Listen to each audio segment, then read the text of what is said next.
One day in 1965, while driving to Acapulco for a vacation with his family, Colombian journalist Gabriel Garcia Marquez abruptly turned his car around, asked his wife to take care of the family's finances for the coming months, and returned home.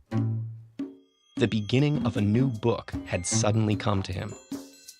Many years later, as he faced the firing squad, Colonel Aureliano Buendia was to remember that distant afternoon when his father took him to discover ice.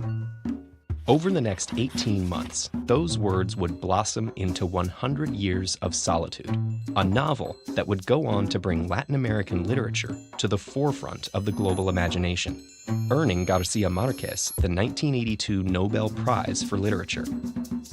What makes 100 Years of Solitude so remarkable? The novel chronicles the fortunes and misfortunes of the Buendia family over 7 generations. With its lush, detailed sentences, large cast of characters,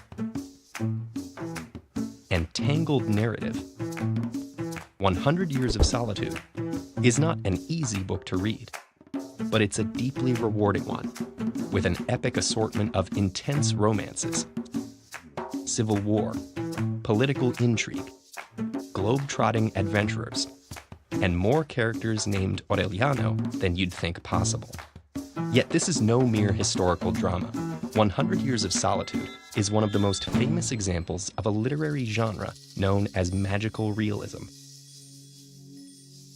Here, supernatural events or abilities are described in a realistic and matter-of-fact tone, while the real events of human life and history reveal themselves to be full of fantastical absurdity.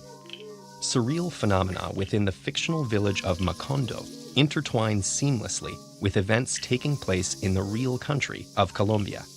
The settlement begins in a mythical state of isolation, but is gradually exposed to the outside world, facing multiple calamities along the way. As years pass, characters grow old and die, only to return as ghosts, or to be seemingly reincarnated in the next generation. When the American fruit company comes to town, so does a romantic mechanic who is always followed by yellow butterflies. A young woman up and floats away. Although the novel moves forward through subsequent generations, time moves in an almost cyclical manner. Many characters have similar names and features to their forebears, whose mistakes they often repeat. Strange prophecies and visits from mysterious gypsies give way to the skirmishes and firing squads of repeated civil wars. An American fruit company opens a plantation near the village and ends up massacring thousands of striking workers, mirroring the real-life banana massacre of 1928. Combined with the novel's magical realism, this produces a sense of history as a downward spiral the characters seem powerless to escape. Beneath the magic is a story about the pattern of Colombian and Latin American history from colonial times onward. This is a history that the author experienced firsthand. Gabriel Garcia Marquez grew up in a Colombia torn apart by civil conflict between its conservative and liberal political parties. He also lived in an autocratic Mexico and covered the 1958 Venezuelan coup d'etat as a journalist. But perhaps his biggest influences were his maternal grandparents. Nicolás Ricardo Marquez was a decorated veteran of the Thousand Days War, whose accounts of the rebellion against Colombia's conservative government led Gabriel Garcia Marquez to a socialist outlook.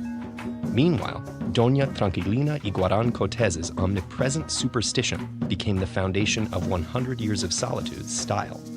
Their small house in Aracataca, where the author spent his childhood, formed the main inspiration for Macondo.